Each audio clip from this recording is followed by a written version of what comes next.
Hello, welcome back to the next video. And in this video, we are going to discuss something about cyclotron, the principle of it, the construction of it, and its working. Okay, so let's start with the basics. Know that cyclotron is a machine which is used to accelerate charged particles or ions to high energies or velocities, you could say.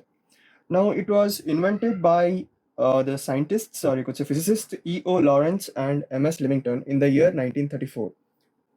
And the third point is the important point to note of cyclotron is it is only used to accelerate the positively charged particles.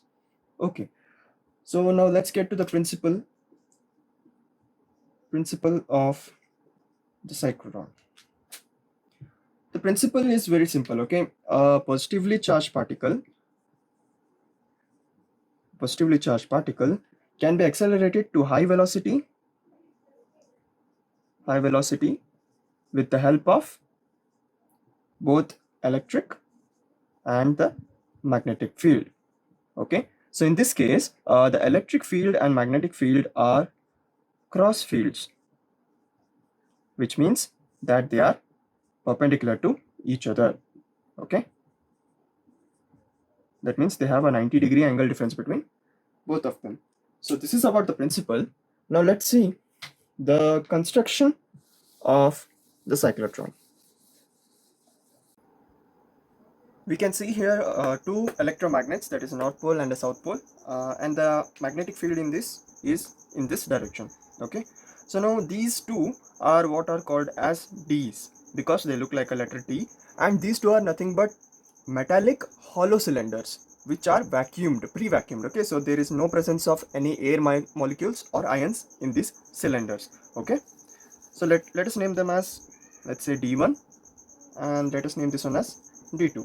Okay, and these two metallic cylinders, hollow cylinders, are connected to what is known as a high frequency oscillator. Now what is this high frequency oscillator? It is nothing but a AC source, okay, which changes its polarity with respect to time. So for one cycle, if the electric field is in this direction, for the next cycle it will be in the opposite direction. So we have covered the oscillator, we have Ds, and at the end of this Ds we have a deflector plate, okay, and we have our target which is to be bombarded with or studied. Okay, now this is the basic construction of the cyclotron. Now let us get to the working of this cyclotron. Okay, so let me first explain you how actually the cyclotron works, and then afterwards let us get into the mathematics of it. Now let me place a positively charged particle at this point P. Okay, and I'm going to consider a case where my D1 is at negative potential and my D2 is at positive potential. Okay, so naturally my charge is positive in nature and it is going to be moving in the direction of the negative potential. So my electric field is in this direction, so it is going to be accelerated in this direction. Okay, and once in these metallic cylinders, it is insulated by the electric field. So electric field does not act upon this particle, but the magnetic field does. So what the magnetic field does on this particle is it makes it to go in a circular fashion. And once it returns to the space here, our oscillator changes the polarity. So my D2 becomes negative and my D1 becomes positive. In which case, the particle again accelerates into this D2, making a bigger circle. The electric field does not act here also, and the magnetic field makes the particle move in a circular fashion. So it makes a bigger circle. We also know that the particle in a magnetic field prescribes a helical motion. So it goes above and above each time, making a bigger radius. Once the radius of the particle, trajectory of the particle, matches with the radius of the D's, it is deflected using a deflector and it is shot onto a target. So the target may be any atomic nucleus or any compound or anything, and our ion which we have taken at this point is at maximum kinetic energy, and it is at maximum acceleration. So once it is shot upon the target, we get some fantastic results. This is the basic principle of how a cyclotron works. Now let us get into the mathematics of it. In the earlier video, in the previous video, if you have seen it, I have described the motion of the magnetic of a charged particle moving in a magnetic field, and the circle prescribed by it, and its radius is given by r equals mv time mv by qp. Okay, let us consider this to be our equation 1. Okay, now the velocity in a circular path is like this. Okay, it is a rotational velocity, so we are going to define it by omega times r, where omega here is our angular frequency. All right, omega is our, but the angular frequency omega is given by the equation 2 pi nu. Nu is nothing but frequency. Okay, you can either write it as ef, small f, or nu. So I'm going to use nu for frequency. Now incorporating this in this equation, we are going to write r equals m times omega is omega r, right? But omega is what? It is 2 pi nu times r divided by qb. Okay, so r gets cancelled. So solving this for nu, we have qb divided by 2 pi m, right? So now that we have seen earlier that our charged particle, positively charged particle, when placed in the cyclotron, also prescribes a circular motion, and the frequency of the circular motion is given by this equation, and we name this as the cyclotron frequency. Okay, now further we have another frequency here, which is the frequency of the alternating current that is going to be applied by the high frequency oscillator. Okay, and that frequency we are going to call it as nu a, or applied frequency. Okay, so now what happens is we have our d's as follow, and when our particle is halfway between this circular path, the direction of the current changes. Okay, for instance, for first it is positive this side, negative this side, then when it is halfway, the direction changes to this, so it needs to accelerate.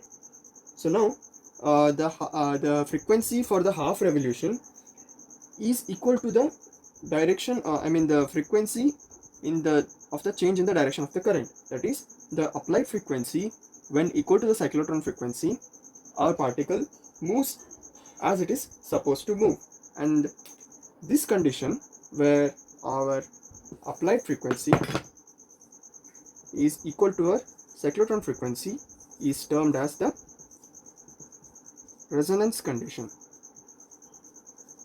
And if this condition is satisfied, our particle moves exactly as it is supposed to be in the cyclotron. Okay, now the ions accelerate until the radius of the circle prescribed by them equals to the radius of the d's. Okay, so now the mathematics of which,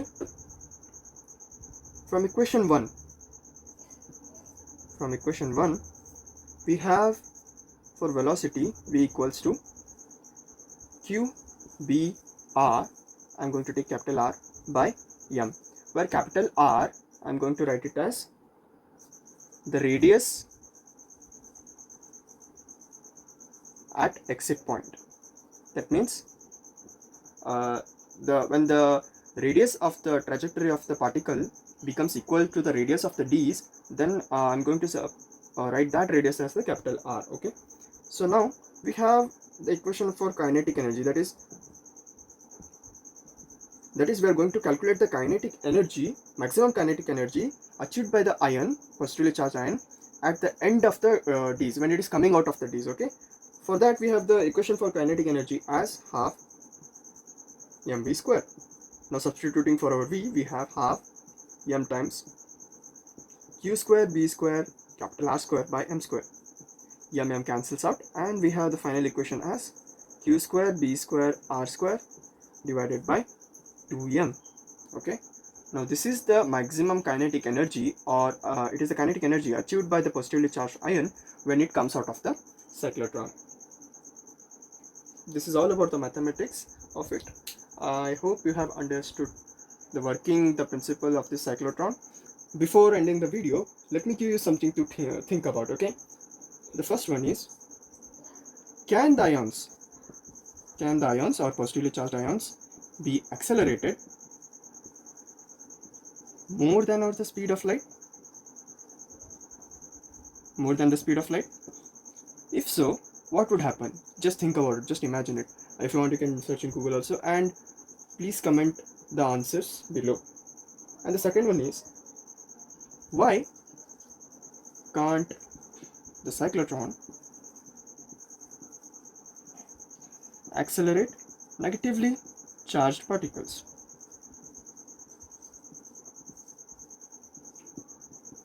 These questions can be looked upon from exam point of view also, but interestingly, the answers are much interesting. And for the first one, if you figure out a way to charge a particle more than the speed of light, then you have discovered time travel. Just think about it, search it, and let me see you guys in the next video. Thank you.